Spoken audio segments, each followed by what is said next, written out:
Hello there. I'm Scotty. You're not. Well, it's time.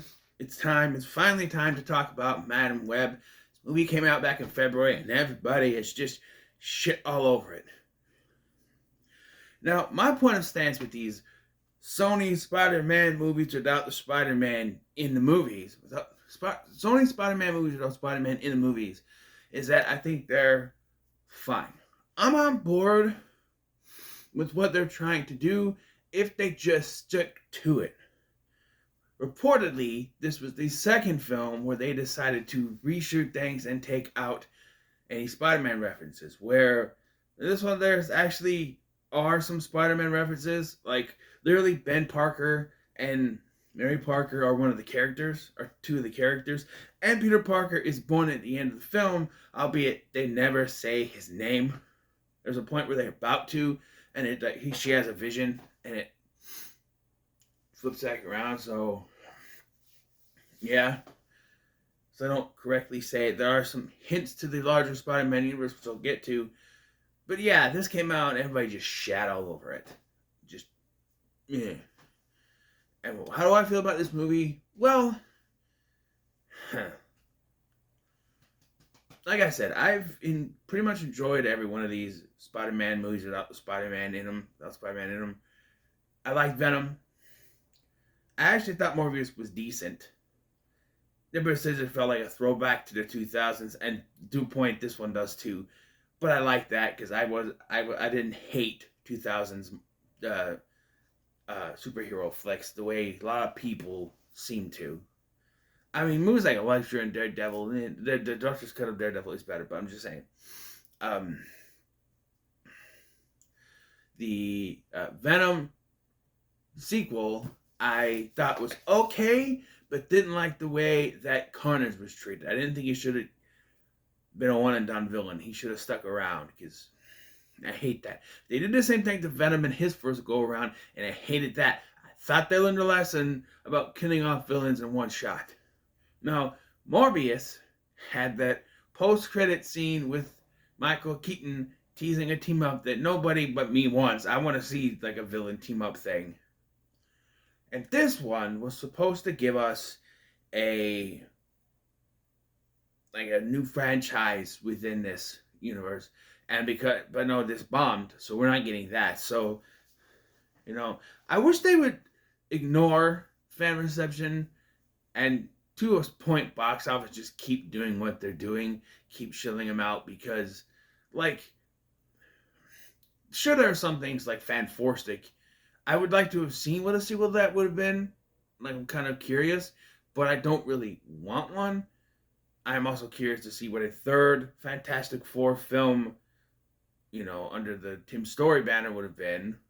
So I don't know, and I would be interested to see where they would go with this. It's very clearly pointing in some kind of direction, and I think a part of the hate would also point out that a lot of Marvel stuff is female centric. Even when it's not directly the MCU, they're calling it the MCU now. There's a lot of I pointed this out myself. Look at the Avengers that we got. Black Panther, it's a female. Iron Man, now a female. She-Hulk.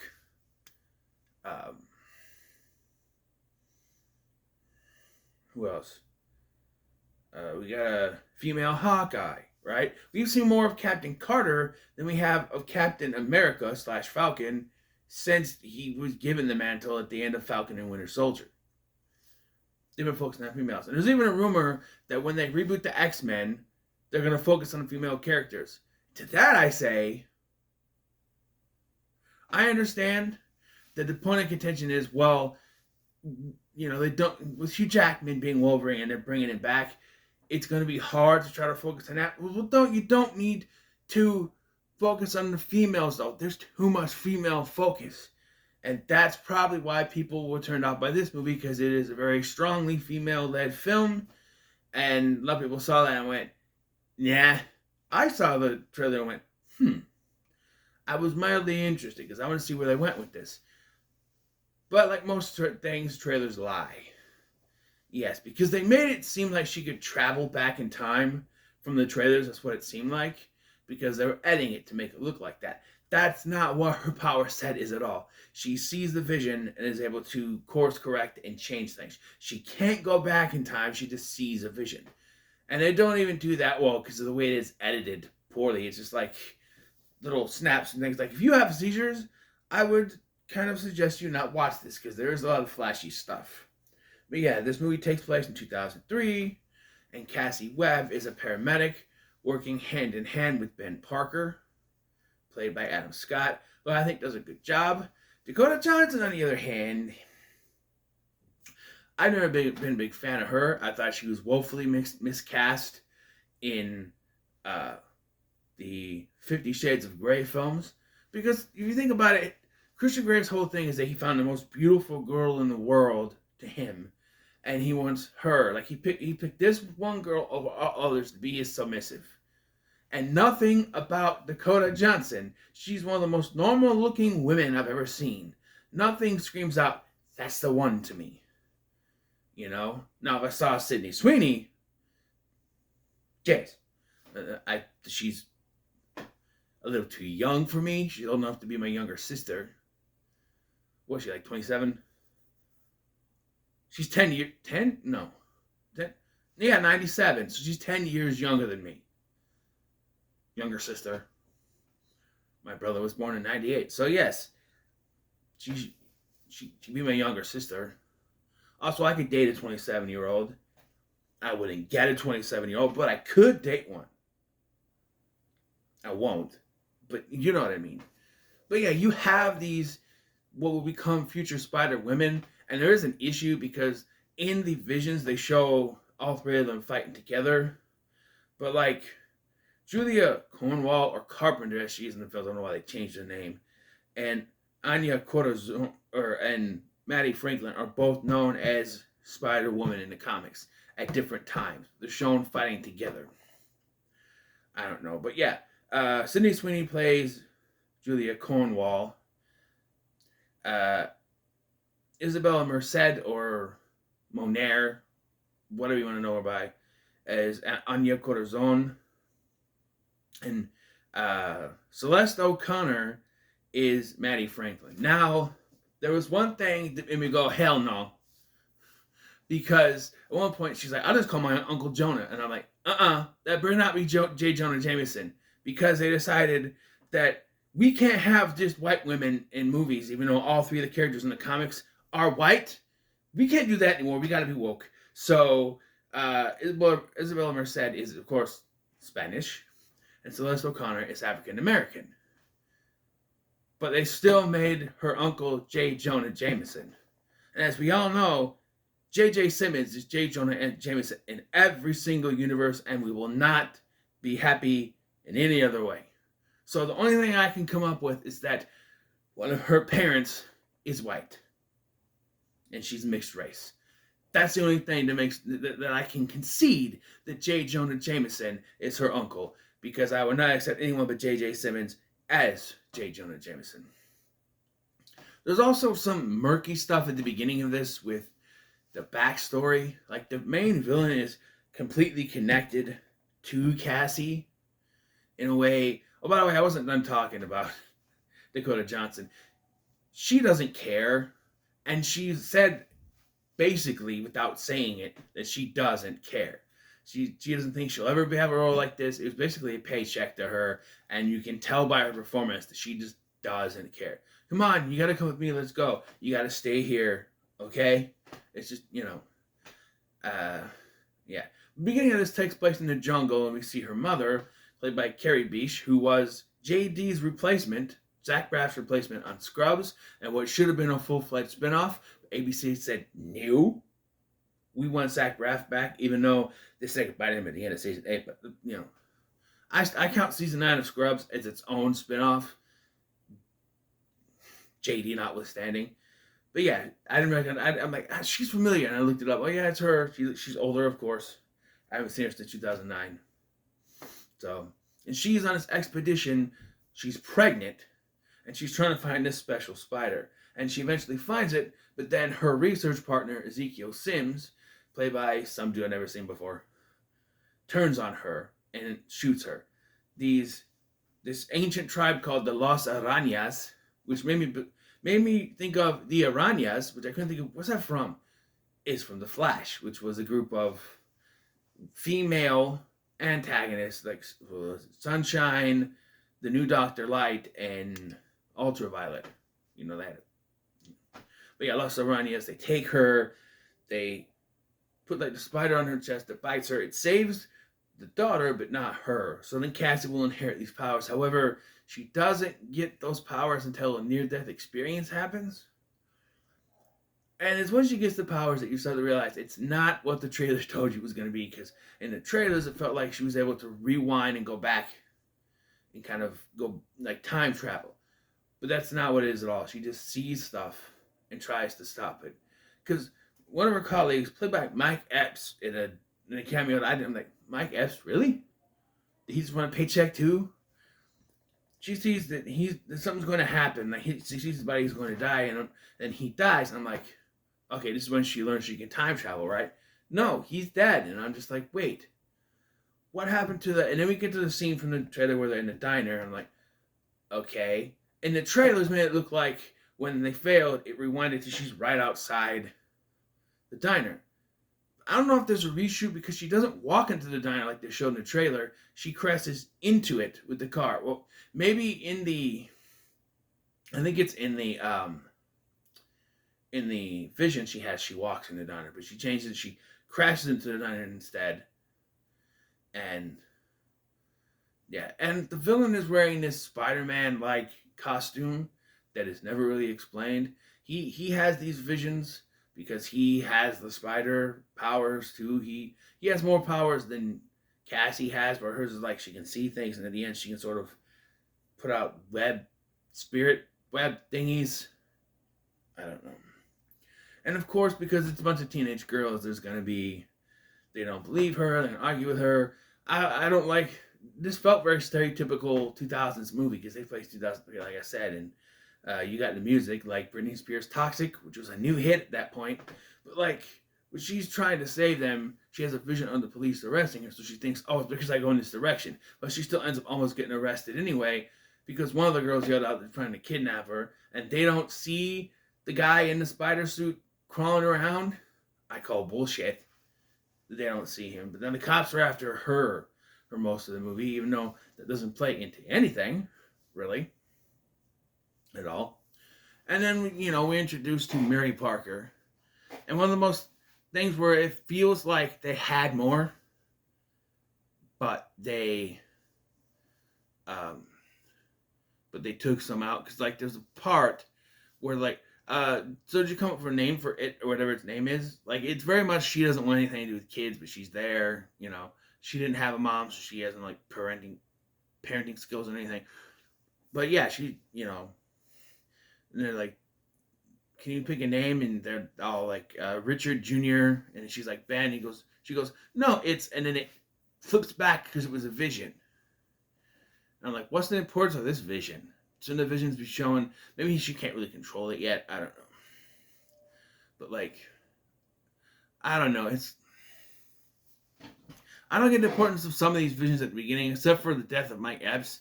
This one just doesn't really make any sense because she's just at a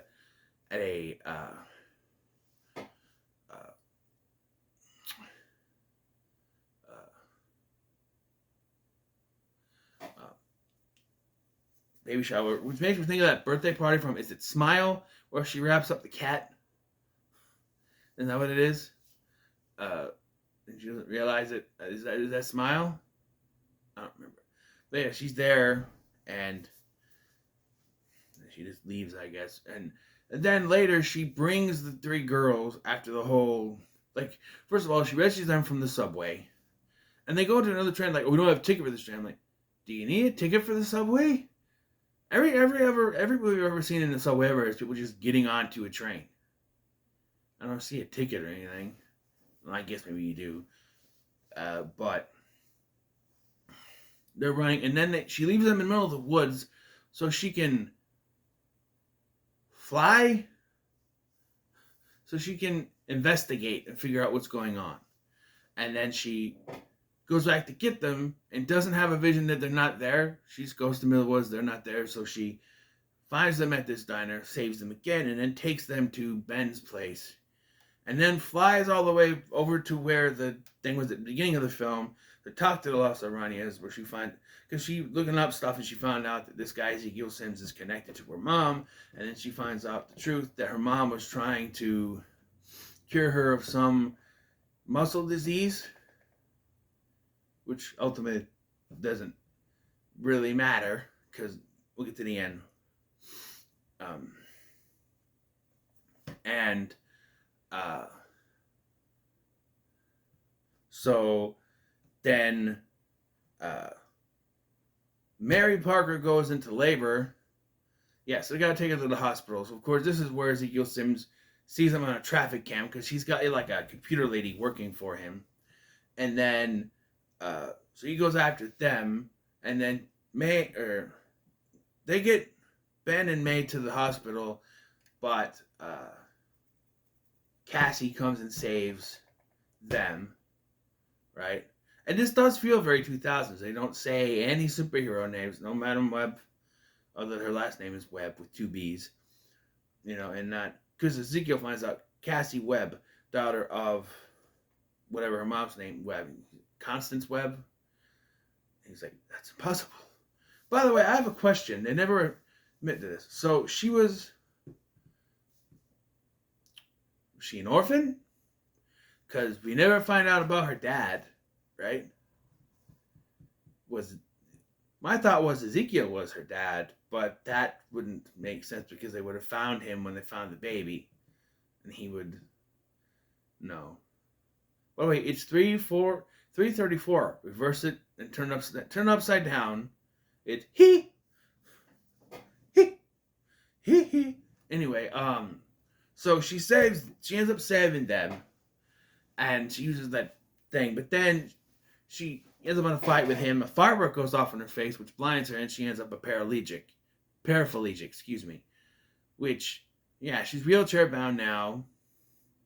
I thought paraplegic was when you couldn't move anything, right? But she can move her hands. I think she can. And then they do defeat him, which he dies, but that's not what he saw. So remember in the trailers where you see them all in their cool costumes? Yeah, that's only visions. That's his vision and her vision of the future when he explains it to her. Yeah, otherwise they're not in costumes, which is also a very 2000s comic book film. No costumes, some costumes, but I feel like there was more action in it than the Tim Story Fantastic Four movie. Either of them. But, yeah. And she's checked into the hospital, and the nurse is like, oh, are you all immediate relatives? And she's like, yes, they're all mine. And I'm just like, if you look around, I bet you'll find there's something not right. Maybe you could say that Julia is yours, but the other two... Now, if they were all white like they were supposed to be, they'd be more convincing. But because they did that, they just wrote that she believes it, because no one has common sense in these movies. And we see that the baby was born and is healthy, but they don't give it a name because, again, this felt like maybe there was something more to it. Like, so do you ever think of a name? Yes, it's Peter. Peter Parker. Peter Cottontail. Hopping down the Bonnie Trail. Hippity hop, Easter's on its way. Sorry, that's a show.